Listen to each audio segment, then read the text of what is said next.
There has not yet been a time that humanity has come closer to self-extermination than in the 13-day period spanning 16th October to 28th October in the year of 1962. This series of events, commonly referred to as the climax of the Cold War, is known as the Cuban Missile Crisis. Following the defeat of Nazi Germany at the hands of the Allies during the end of the Second World War, tensions between the Soviet Union and the Western powers quickly rose as geographic proximity and vastly opposing ideologies divided Europe. This rivalry would last for half a century, becoming what is known today as the Cold War. The Soviet Union and the United States engaged in a variety of proxy conflicts across the world, several of which would alter the course of many countries pushed into the playing field of the two superpowers. One of these countries affected by the greater conflict was the island nation of Cuba. The country, originally operated by brutal and repressive US-backed dictator Fulgencio Batista, was overthrown by former lawyer Fidel Castro and his communist guerrilla forces, which quickly garnered support from the general public. Castro's victory in 1959 ushered in great changes for Cubans, but also a massive embargo from the United States against the new socialist state. To mend this issue, Cuba quickly established close economic ties with the Soviet Union. After the United States' failed Bay of Pigs invasion in April of 1961, Cuba sought out greater assistance from its larger ally.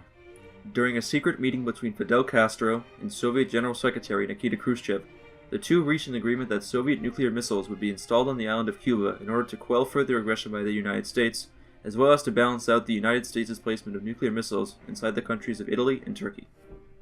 For some time, the execution of this plan had gone unnoticed by United States intelligence operations.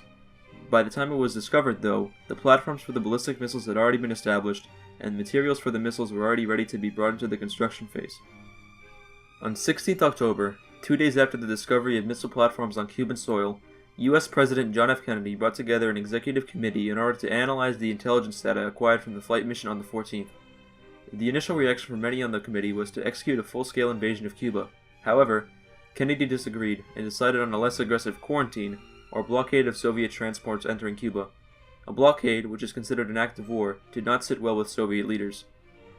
Khrushchev, in an outraged letter to Kennedy, wrote that the violation of freedom to use international waters and international airspace is an act of aggression, which pushes mankind toward the abyss of world nuclear missile war. The situation reached a deadlock. The United States military, on 22nd October, set itself to DEFCON 2, the level of defense preparation right before nuclear war, for the first time ever. As Soviet missiles continued their construction untouched in Cuba, the situation seemed increasingly bleak, despite diplomatic efforts from both sides to reach a clear compromise on the nuclear missiles and the blockade. Despite Cuba and the Soviet Union insisting that these missiles were purely for defensive purposes, the United States could not at all tolerate their presence on the island. On 26th October, Khrushchev sent an offer to Kennedy, stating that the Soviet missiles would be removed from Cuban soil if the United States would remove the blockade from the island and assure that it would not be invaded.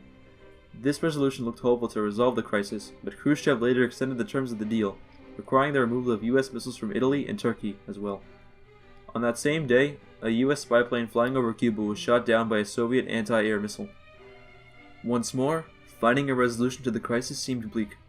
Kennedy ignored Khrushchev's additional terms and instead suggested a United Nations supervision of the removal of Soviet missiles from Cuba, with a guarantee that the United States would not invade the island.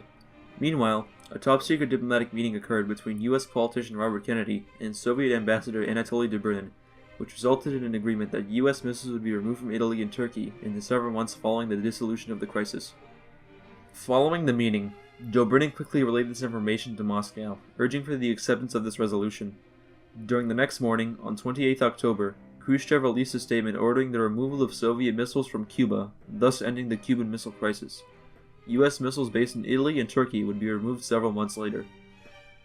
Despite there being public criticism towards each opposing superpower's government for enacting a diplomatic solution to the crisis, it is thanks to this emphasis on diplomacy between Kennedy and Khrushchev that humanity avoided what could have become the war to end all wars.